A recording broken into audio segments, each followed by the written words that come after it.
معزز ناظرین، مرنے کے بعد پہلی منزل قبر ہے۔ قبر سے لے کر جنت تک کا دوزخ کا فاصلہ، قیامت سے پہلے کا فاصلہ، اور پھر قیامت کے دن کا 50,000 کا فاصلہ۔ ہر خدا جانے اس میں کتنی منزلیں آنے والی ہیں، کیا کیا حالات پیش آنے والے ہیں۔ جو غریب پہلے مرحلے میں پکڑا گیا وہ آگے کیا کرے گا۔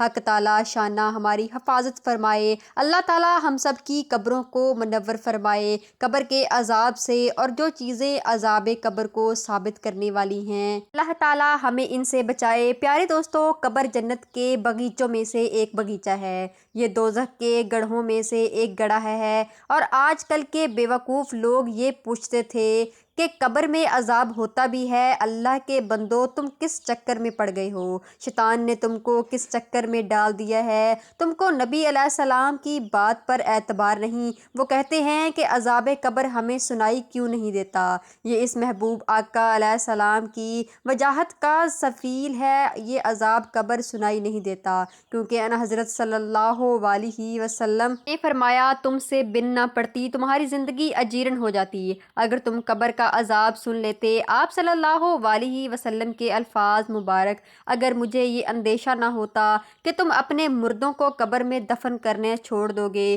تو میں اللہ تعالیٰ سے دعا کرتا کہ تمہیں سنا دی جو میں سنتا ہوں۔ پیارے دوستو، قبر کا عذاب جو قبرستان میں ہو رہا ہے، اگر تمہیں سنائی دیتا تو تمہیں قبرستان میں قدم رکھنے کی جرت نہ ہوتی۔ یہ اس محبوب آقا حضرت محمد صلی اللہ علیہ وسلم کا تفیل ہے کہ اللہ تعالیٰ نے پردہ ڈال دیا، اس پر شکر کرنے کی بجائے الٹا کہتے ہیں یہ ہمیں کیوں نہیں سنائی دیتا۔ معزز احباب گرامی، شیشے کے مکان میں آدمی بند ہوا، وہاں آواز آگے نہیں جاتی، وہ ادھر سے سن رہا ہے، دیکھ رہا ہے، مگر آواز نہیں پہچان سکتا۔ تمہارا یہ شیشہ آواز کو روک دیتا ہے، تو اگر اللہ تعالیٰ نے برزخ کا پردہ ڈال دیا ہے اور وہ روک رہا ہے تو تمہیں کیوں عجب ہو رہا ہے؟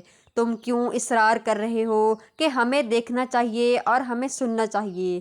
تو ہم مانیں، ذرا ٹھہر جاؤ، وقت ہے، تم پر بھی یہ مرحلہ آئے گا، پھر اچھی طرح تجربہ کر لینا۔ اگر یہاں تم رسول صلی اللہ علیہ وسلم کے کہنے سے نہیں مانتے تو تجربہ ہو جائے گا۔ فکر نہ کرو، اس میں جلدی کی کیا بات ہے، بلکہ فکر اس کی تیاری کی کرو کیونکہ وہاں صرف نیک اعمال ہی کام آئیں گے۔ پیارے دوستو، ایک آزاد خیال اور فیشن پرستی میں ڈوبی ہوئی لڑکی پر عذاب قبر کا ایک واقعہ، سبق آموز واقعہ بیان کرنے لگی ہوں جس کو سن کر آپ سب کو بڑی عبرت حاصل ہوگی۔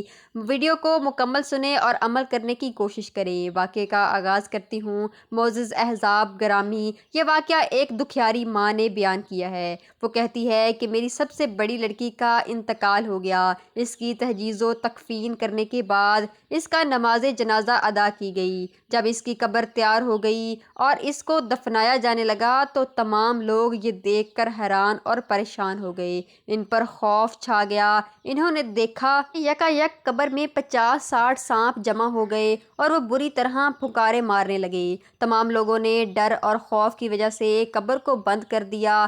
دوسری قبر تیار کی گئی، جب اس کو دفنانے لگے تو کیا دیکھتے ہیں، وہی سانپ دوبارہ قبر میں اچانک جمع ہو گئے اور ایک دوسرے پر کنڈلی مار کر بیٹھ گئے۔ لوگوں میں خوف پھیل گیا، لوگوں نے ڈر اور خوف کی وجہ سے دوسری قبر بھی بند کر دی۔ جب تیسری قبر کھودی گئی اور تیسری قبر کے ساتھ بھی یہی معاملہ پیش آیا تو سب لوگ برداشت سوار ہو گئی، وقت بھی کافی گزر چکا تھا۔ وہ دکھیاری ماں کہتی ہے کہ ناچار ہو کر باہم مشورہ کرنے کے بعد تیری پیاری بیٹی کو سانپوں بھری قبر میں دفن کر دیا گیا۔ لوگوں نے دور ہی سے اس کو قبر میں پھینک دیا اور دور ہی سے اس قبر میں مٹی ڈال دی، اس کی قبر کو برابر کر کے گھر واپس لوٹ آئے۔ وہ دکھیاری ماں کہتی ہے کہ اس سارے منظر کو لڑکی کے باپ نے بھی دیکھا، اس پر ایسی دہشت طاری ہوئی کہ وہ نیم سا پاگل ہو گیا اور اپنی گردن کو بار بار جھٹکاتا تھا۔ جب سب لوگوں نے پوچھا کہ اس لڑکی پر عذاب قبر کیوں ہوا،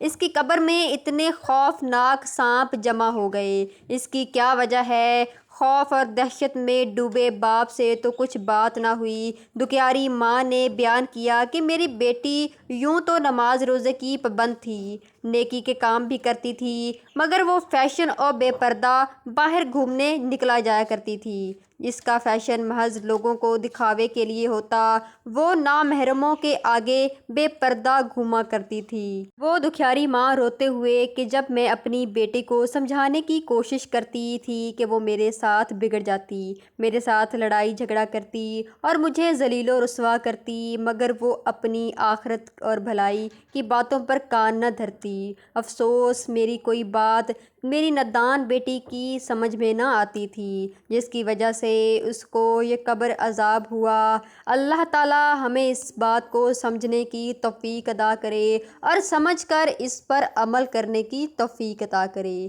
تو ملتے ہیں انشاءاللہ ایک اور واقعے کے ساتھ، تب تک کے لیے مجھے اجازت دیں۔ اللہ حافظ۔